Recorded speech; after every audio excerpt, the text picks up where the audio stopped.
Buenas noches, amigos, amigas.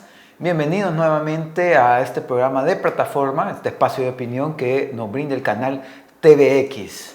Este espacio ocupémoslo siempre para conversar, para acercarnos, que puede que no pensemos igual, pero aprovechemos el espacio para dialogar, que eso es al final de cuentas lo más rico que podemos hacer, echarnos un cafecito y hablar y conversar bastante. Hoy es lunes 2 de noviembre, un día que nos llama también a recordar a quienes han estado y quienes han sido parte de nuestras experiencias de vida. Estos días son bastante importantes para entrar en este proceso de reflexión sobre nuestros ancestros, nuestras ancestras, las herencias que nos han dejado y que aún ahora perviven en cada una de nosotros. Todas estas enseñanzas de quienes nos formaron, es bien importante que las mantengamos vivas y que podamos en estos días, sobre todo este día también, que este día particularmente, que podamos traer a la memoria y podamos traer a la práctica también todos estos saberes y todos estos afectos que fuimos acumulando durante el tiempo que pudimos estar con nuestros seres queridos, con nuestros seres que compartimos tiempos. Particularmente este 2 de noviembre también me gustaría hacer mención a todas estas madres, abuelas que cumplieron esos roles de cuidadoras durante la vida de muchos y de muchas de nosotros, y que este día será muy importante y es bien especial que podamos recordarlas. También este lunes, ayer hemos iniciado el mes de noviembre y también en este mes se conmemora el Día de la No Violencia contra la Mujer, el 25 de noviembre. Por eso, este mes, para iniciarlo, me gustaría que conversáramos un poquito cuáles son ese contexto, por qué es importante hablar de esa no violencia contra la mujer y cuáles son las respuestas institucionales desde los aparatos públicos, desde las instituciones del Estado, y cómo eso se refleja también en los presupuestos. Porque todo eso que de repente se oyen como consignas, también se pueden ver en las líneas presupuestarias de los documentos que están ahí, y ese va a ser el ejercicio que quiero que hagamos ahora. Es bien importante iniciar reconociendo que estamos en un país, en una región, la región latinoamericana es una región sumamente violenta contra las mujeres.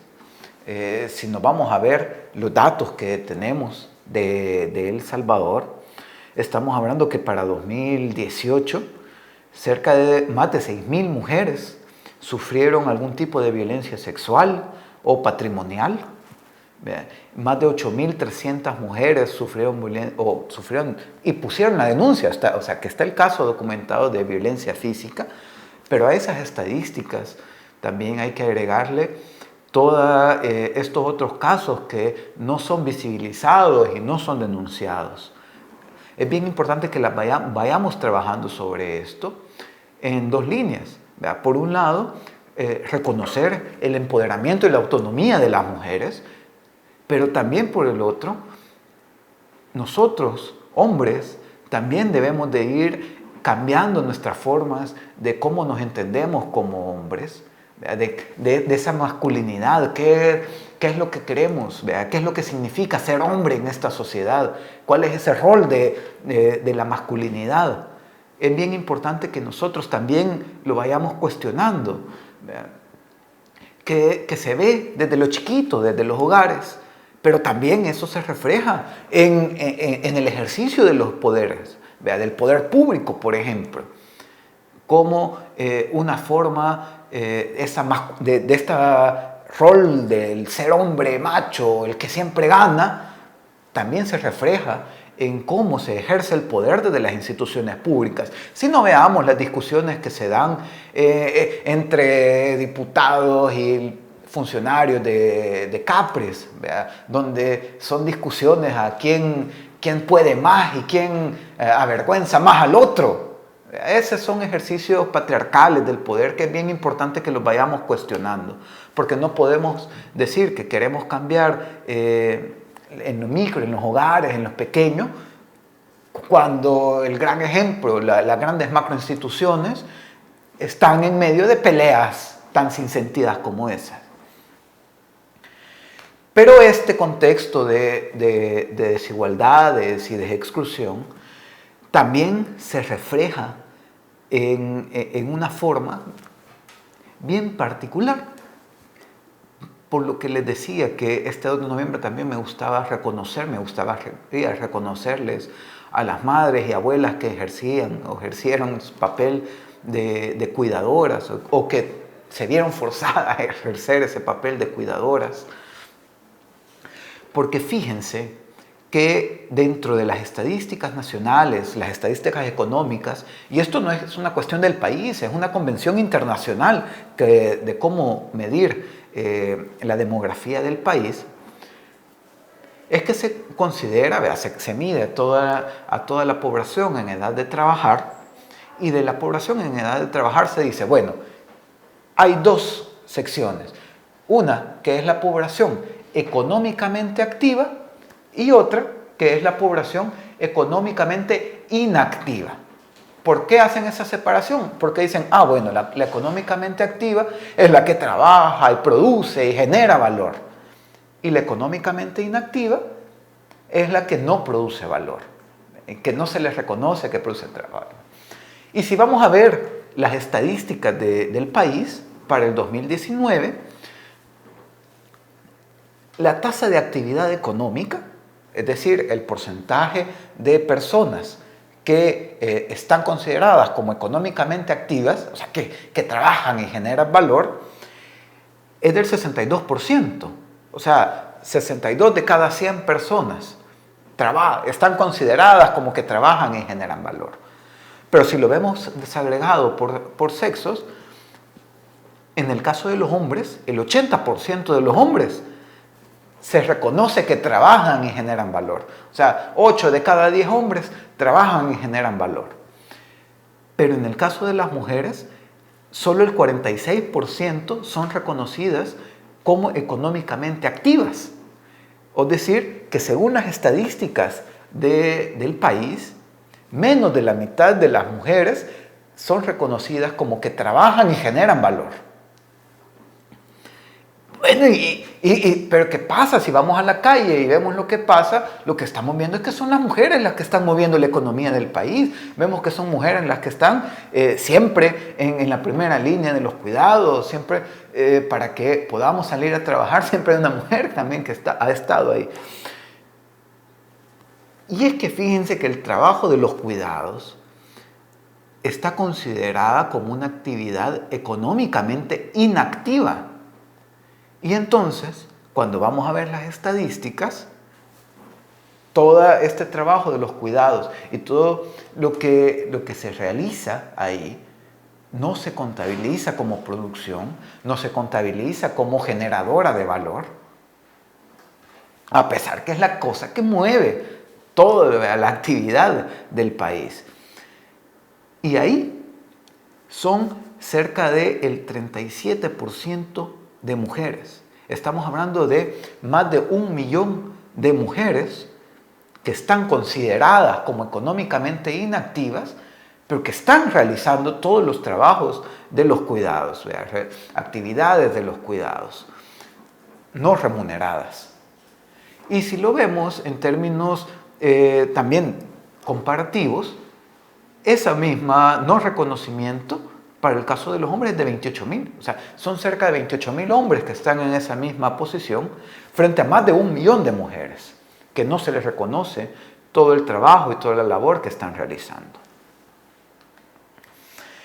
Si todo ese trabajo que no se contabiliza, que no se reconoce como trabajo, que no se reconoce como generador de valor, estaríamos hablando de más de 4.000 millones de dólares que deberían de agregarse a la producción, ¿no? O sea, todo ese trabajo que están realizando mayoritariamente las mujeres, que son trabajos de los cuidados y que son trabajos no reconocidos, no remunerados, no valorados, si le pusiéramos valor monetario, serían alrededor de 4.945.1 millones de dólares. ¿Cuánto es eso? Es casi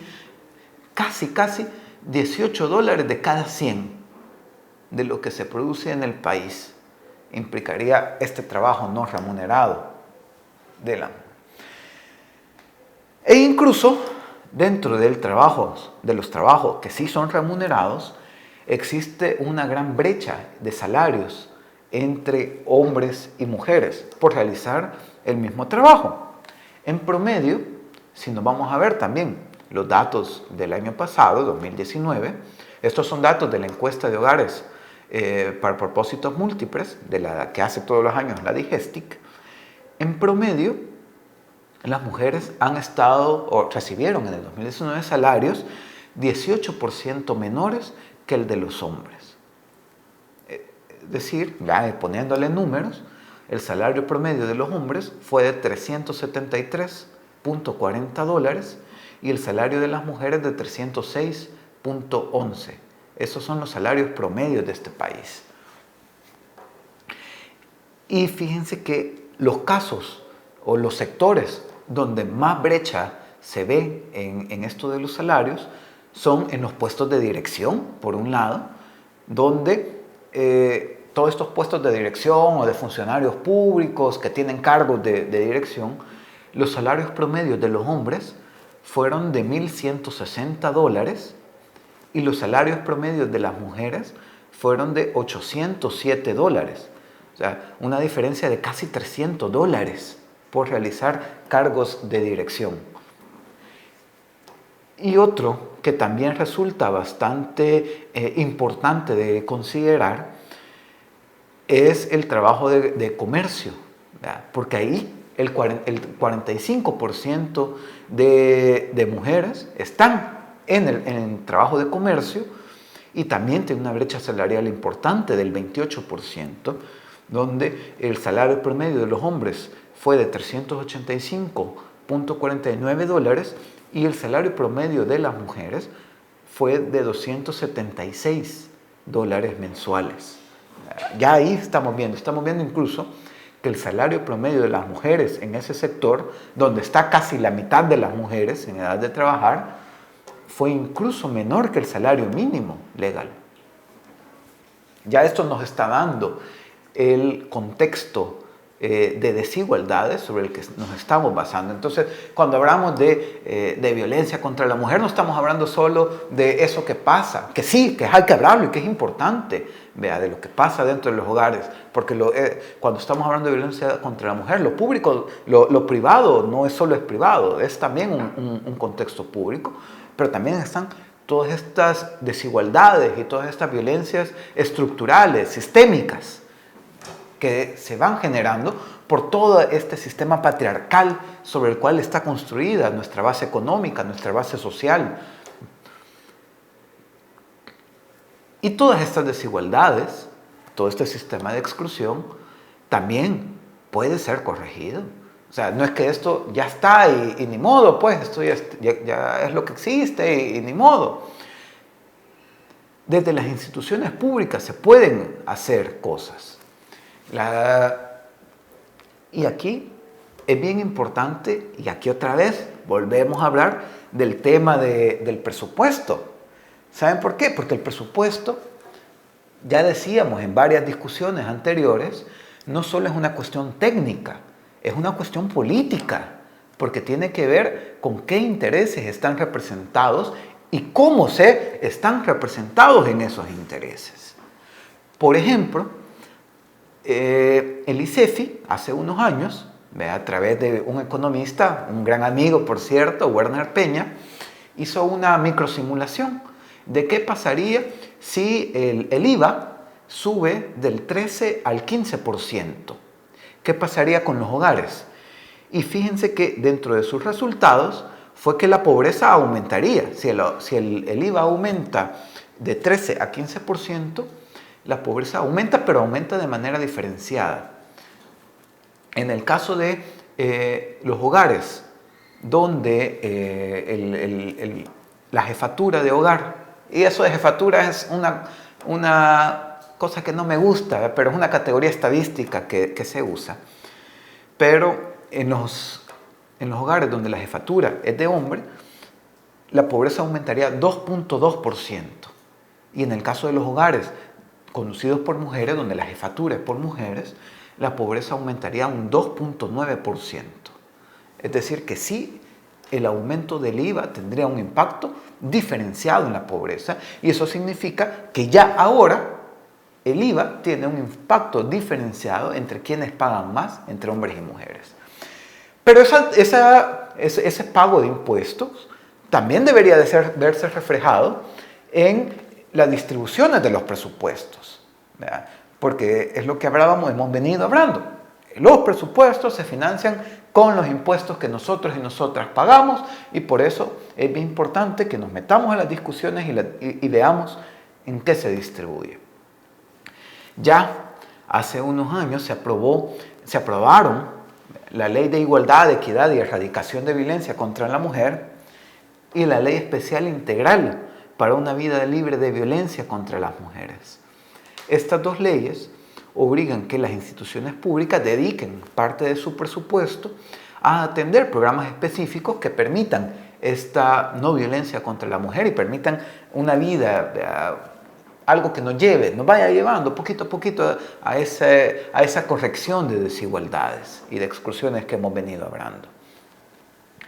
En ese marco es que están los proyectos como los de Ciudad Mujer, o cada institución, este es bien importante que lo podamos conocer.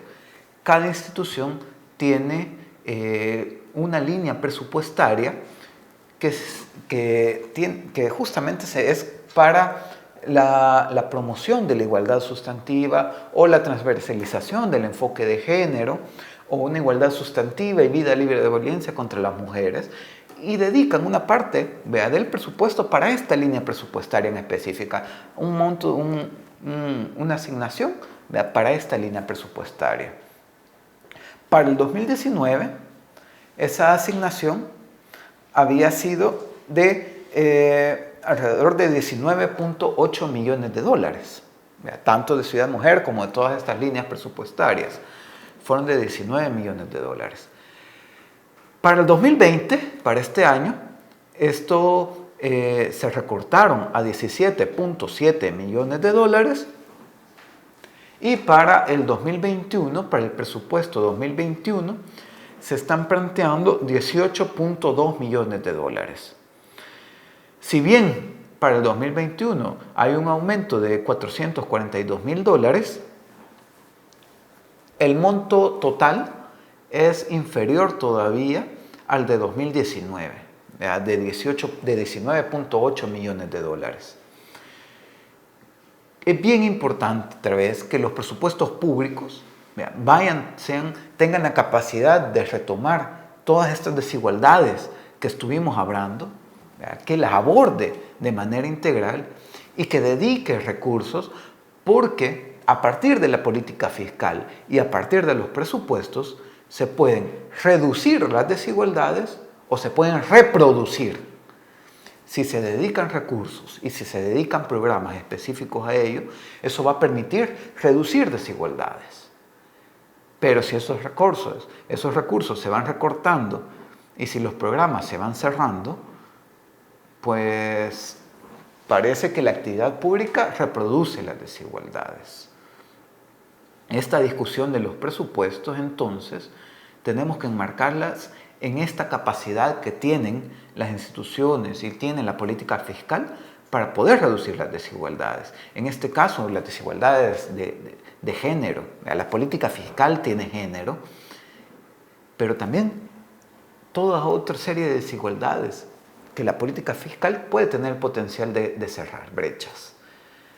Pero para que eso pase, nosotras, debemos de involucrarnos en las discusiones y debemos exigir discusiones serias y exigir discusiones basadas en evidencia, basadas en datos y no en discusiones de campañas políticas. Eso lo vamos a seguir insistiendo. Para eso van a servir estos espacios, para que tengamos este tipo de discusiones. Buenas noches, amigos, amigas. Nos vemos el próximo lunes. Un abrazo.